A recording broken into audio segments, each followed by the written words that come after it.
एक गांव था देखने में सुंदर, लेकिन उसके पीछे छुपे थे ऐसे राजा जो किसी को भी कांपने पर मजबूर कर दें। उस गांव का नाम था ढोलपुर, जहां के लोग कहते थे कि आधी रात को अगर तुम्हें ढोलक की आवाज सुनाई दे तो समझ लेना कि थुंग थुंग आ गया है। थुंग थुंग कोई आम इंसान नहीं था। उसके चेहरे पर अजीब सी मुस्कान, आंखें बड़ी बड़ी जिन्हें देखकर कोई भी डर जाए, और हाथ में एक पुरानी ढोलक। रात के ठीक 2 बजे वो गांव की गलियों में घूमता और अपनी ढोलक बजाता। आवाज सीधी कानों से दिल तक उतर जाती, धीमी, डरावनी और लगातार। गांव के लोग ढोलक की आवाज सुनकर कांपने लगते, क्योंकि जिस घर के सामने वो रुककर ढोलक बजाता, उस घर के लोग अगले दिन कोई बीमार पड़ जाते या किसी की मौत हो जाती। फिर एक रात गांव का एक लड़का रघु सो रहा था, तभी ढोलक बजने लगी। ढोलक की आवाज से उसकी नींद टूट गई। वो गुस्से से हिम्मत जुटाकर उसके पास गया। रघु ने कहा, कौन हो तुम और क्यों ढोलक बजा रहे हो?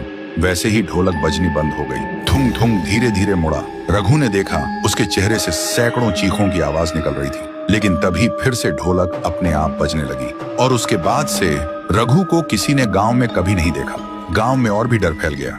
कोई भी रात को 2 बजे बाहर निकलने की हिम्मत नहीं करता था। लोग दरवाजे और खिड़कियां बंद करके सोने लगे, क्योंकि ढोलक की आवाज इतनी डरावनी थी कि पूरा शरीर कांप उठता था। उसी गांव में एक लड़की थी, गौरी।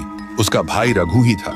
उसने कसम खाई थी, मैं पता लगाऊंगी कि मेरे भाई को थुंग थुंग कहां ले गया।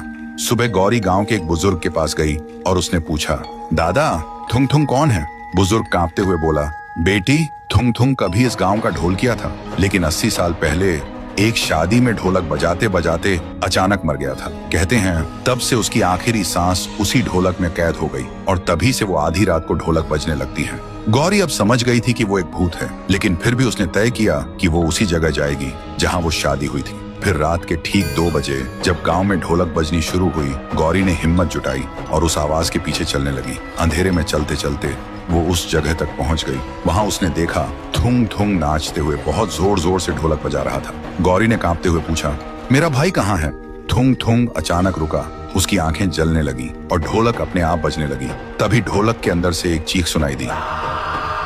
गौरी डर से भागने लगी। तभी एक आवाज आई, दीदी। गौरी रुक गई और पीछे मुड़ी। उसने देखा रघु और थुंग थुंग एक साथ खड़े थे, लेकिन वो अब इंसान नहीं था। उसका चेहरा अजीब और आंखें लाल हो चुकी थी। रघु ने धीरे से कहा, दीदी, अब मैं भी थुंग थुंग का हिस्सा हूँ और अगला नंबर तुम्हारा है। तो दोस्तों, अगर तुम्हें जानना है कि थुंग थुंग क्या सच में अचानक मरा या उसके मरने के पीछे कोई राज छुपा है, अगर जानना है तो वीडियो को लाइक करो, चैनल को सब्सक्राइब करो और कमेंट में लिखो पार्ट 2 चाहिए।